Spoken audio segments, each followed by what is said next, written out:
Students, my name is Rida Khalid. कैसे हैं आप सब? मैं हूं आपकी इंग्लिश की टीचर और आज हम करने जा रहे हैं step by step English grammar, जो कि है ग्रेड 4 के लिए। तो जल्दी से अपनी बुक्स निकाल लें ताकि मैं आज आपको पढ़ाने का जो चैप्टर है उसको आपसे इंट्रोड्यूस करा सकूं। चलते हैं बोर्ड की तरफ जहां आज का काम स्टार्ट करते हैं। जी तो बच्चों, आज हम जो पढ़ने जा रहे हैं वो है verbs. Step by step English grammar की बुक के अंदर लेसन नंबर जो 8 है वो है वर्ब्स के बारे में। आप देखिएगा, लेसन नंबर 8 आपका वर्ब्स के बारे में है। हम पढ़ेंगे वर्ब्स एक्चुअली होती क्या हैं, हमें तो नहीं पता। आइए बोर्ड पे लिखा हुआ पढ़ते हैं। A verb tells us what a person does. They are also called action words. Very good. अब वर्ब हमें क्या बताता है? What a person does. एक शख्स क्या कर रहा है, एक इंसान क्या कर रहा है, हमें ये कौन बताएगा? ये वर्ब एक सेंटेंस में जो वर्ब होता है वो हमें बताता है कि जो जिसके बारे में ये सेंटेंस लिखा गया है वो क्या कर रहा है। ठीक है, उनको क्या कहा जाता है इन वर्ड्स को? बिल्कुल, इन वर्ड्स को कहा जाता है एक्शन वर्ड्स। अब एक्शन वर्ड्स आपने बहुत सारी तरह के सुने होंगे। ठीक है, कुछ आपको पास्ट में नजर आएंगे, कुछ प्रेजेंट में नजर आएंगे और कुछ फ्यूचर में। जैसा कि प्रेजेंट अगर वर्ब्स की मैं बात करूं तो आप लिखेंगे हिट, क्राई, स्पीक। अगर मैं पास्ट की बात करूं तो क्राइड, स्लेप्ट। ठीक है, ये हो गई पास्ट की। अगर फ्यूचर की बात करें सो ही रैन, स्लेप्ट, क्राइड। ठीक है, ओके, और विल क्राई, ये हमारी हो गई फ्यूचर की। यानी हर तरह की वर्ब्स हमारे पास अवेलेबल होती हैं। अब यहाँ इस बबल में देखें, हमें टेंस क्या बताता है? The tense of a verb shows time of an action. Time कैसे पता चलेगा? जब हम देखेंगे कि कोई वर्ब पास्ट में है तो हमें ये पता चल जाएगा कि ये पास्ट के टाइम में हुआ था, यानी कि ये काम ऑलरेडी हो चुका है। अगर तो हमें किसी वर्ब के एक्शन से ये पता चल रहा है कि वो प्रेजेंट में अभी हो रहा है या प्रेजेंट में हुआ है, तो आपको पता चल जाएगा कि इसका टाइम क्या है। एग्जैक्टली इसका टाइम है प्रेजेंट का। और अगर हम बात करें कि हमें कोई एक्शन ऐसा लग रहा है कि जो अभी ना हुआ है और ना कभी पीछे पास्ट में हुआ है और ना प्रेजेंट में, तो कब होगा? बिल्कुल, वो होगा फ्यूचर में। तो फ्यूचर में जाके जो होगा उससे हमें पता चल जाएगा कि उस टेंस की जो टाइमिंग है वो क्या है, फ्यूचर की है। बिल्कुल, सो इस बात का मतलब भी हमें समझ आ गया कि जो टेंस है वो हमें किसी वर्ब का या किसी एक्शन का क्या बताता है? टाइम बताता है कि वो किस टाइम में हुई। अब टाइम 3 तरह के हैं, past, present and future. Very nice.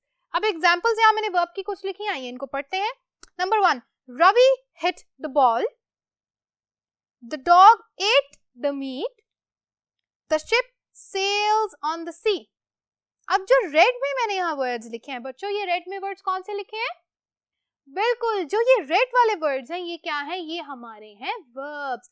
अब देखें, हिट, ये आपको बता रहा है ये क्या है? रवि हिट द बॉल, ये प्रेजेंट की है। ठीक है, मैं आगे पी लिख देती हूँ, PR, ताकि पता चले कि ये प्रेजेंट की बात हो रही है। जो ये वाला वर्ब है, the dog ate the meat, ate क्या है? Second form. वेरी गुड, तो ये हमें क्या हो गया? पता चल गया ये पास्ट टेंस है। ठीक है, ये पास्ट वर्ब्स लिखी हैं। The ship sails on the sea, again sails जो है ये क्या है हमारा? ये भी प्रेजेंट की बात हो गई। ठीक हो गया, तो ये हमें पता चल गया कि हमें वर्ब टेंसेस के अंदर टाइम भी पता चल गया। जब सेंटेंस के अंदर वर्ब्स लिखी जाती हैं तो हम बता सकते हैं कि उसकी टाइमिंग क्या है, जैसा कि पास्ट में हो सकता है, प्रेजेंट में हो सकता है और फ्यूचर में भी हो सकता है। ठीक है, आई होप स्टूडेंट्स आपको ये बात समझ में आ गई होगी। एक पॉइंट जो आज का रहता है वो है ऑनगोइंग एक्शन। अब देखें, प्रेजेंट में कुछ ऐसे अमल भी हो रहे होंगे जो अभी कॉन्टिन्यूसली चल रहे हैं, जैसा कि प्रेजेंट में आई एम टीचिंग यू, मैं आपको पढ़ा रही हूं। तो ये अमल, ये एक्शन अभी जारी है, ये कॉन्टिन्यूअस एक्शन है, अभी कॉन्टिन्यू हो रहा है। बिल्कुल, सो जो ऐसा कॉन्टिन्यूइंग एक्शन होता है, ऑनगोइंग एक्शन होता है, उसको कैसे लिखते हैं? हम वर्ब के साथ ing ऐड कर देते हैं। जैसे वर्ब मैंने आपको सामने बोली टू टीच, ठीक है, ये आ गई वर्ब। अगर मैं कहूं कि हम इसको लिखेंगे कि प्रेजेंट कॉन्टिन्यूस में, यानी कॉन्टिन्यूस ऑनगोइंग एक्शन में लिखें, तो कैसे लिखेंगे? वेरी गुड, हम लिखेंगे टीच एज इट इज और आज साथ लगा देंगे ing।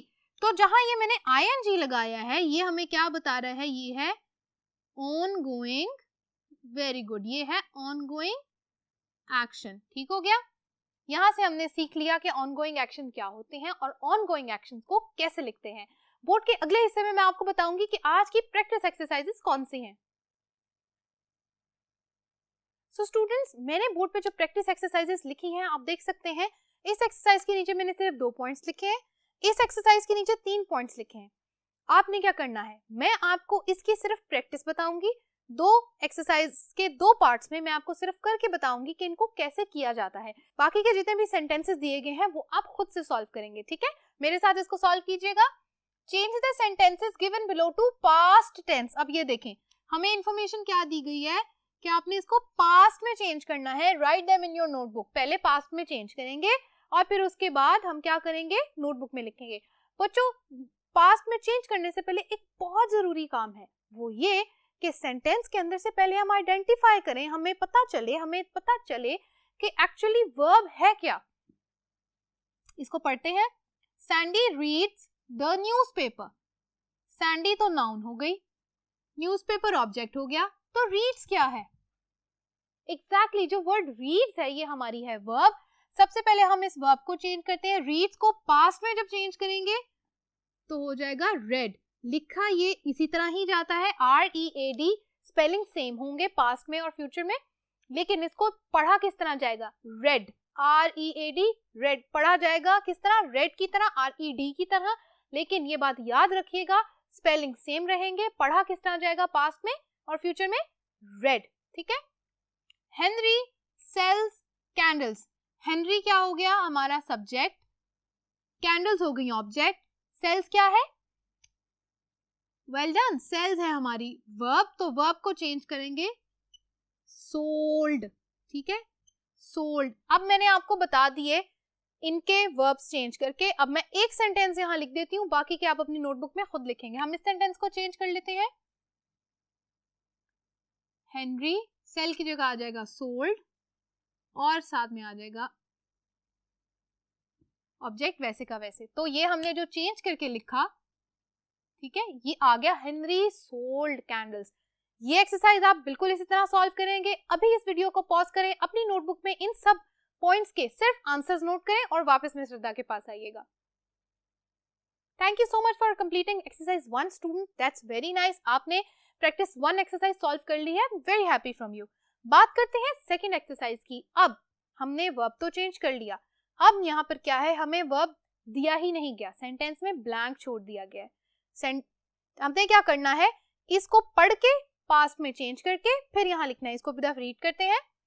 Copy these sentences in your notebook, insert past tense in the blanks, choose the words from the ones in the bracket. Bracket के अंदर जो ये वर्ड्स दिए गए हैं इनमें से हमने क्या करना है, ये हमारी वर्ब्स हैं, इनको अंडरलाइन कर देती हूँ। ये वर्ब्स आ गई, इनको हमने क्या करना है, पास्ट टेंस में चेंज करना है। इसको भी मैं विगली कर देती हूँ ताकि हमें पता चल जाए। अब देखें, मैं यहाँ पे इन तीनों को पढ़ूंगी और बाकी की जितनी 3-4 रह जाएंगी वो आप खुद सॉल्व करेंगे। Number 1, she dash a book when he came. She was reading a book when he came. She was reading a book when he came. ठीक है। The baby dash in the pram when the mother came. The baby slept. Sleep बन जाएगा, slept past में change कर दिया। Number 3, the farmer dash under the tree when it started to rain. The farmer was sleeping. हम इसको भी इस तरह चेंज करते हैं, the baby was sleeping। ठीक है, इसको इस तरह भी हम लिख सकते हैं। हम इसको पास्ट में ही लिख लेते हैं लेकिन इसके साथ। स्टूडेंट्स, ये काम हमारा हो गया कंप्लीट। हमने वर्ब के साथ ing लगा के, लेकिन पास्ट में हम ऑनगोइंग एक्शन बता रहे हैं पास्ट का। तो ये चीज आपने जहन में रखनी है कि पास्ट का ऑनगोइंग एक्शन जब आप बताएंगे तो साथ was लगाएंगे और साथ जो वर्ब होगी उसके साथ लगा देंगे ing। ठीक है स्टूडेंट्स, ये आज की हो गई एक्सरसाइजेस हमारी बिल्कुल कंप्लीट।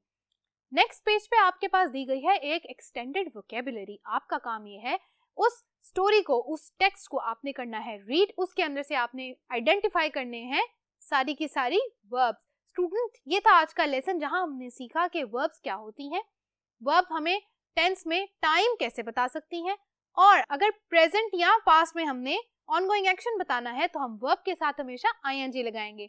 कुछ एक्सरसाइजेस हमने सॉल्व की, एक एक्सरसाइज मिस्टर रिदा ने आपको होमवर्क में दी है। Thank you so much for watching today's lesson. I hope आपको ये सारा काम समझ में आया होगा और आपने मेरे साथ सारी एक्सरसाइज सॉल्व की होंगी। मिलते हैं अगले लेसन में। अल्लाह हाफिज।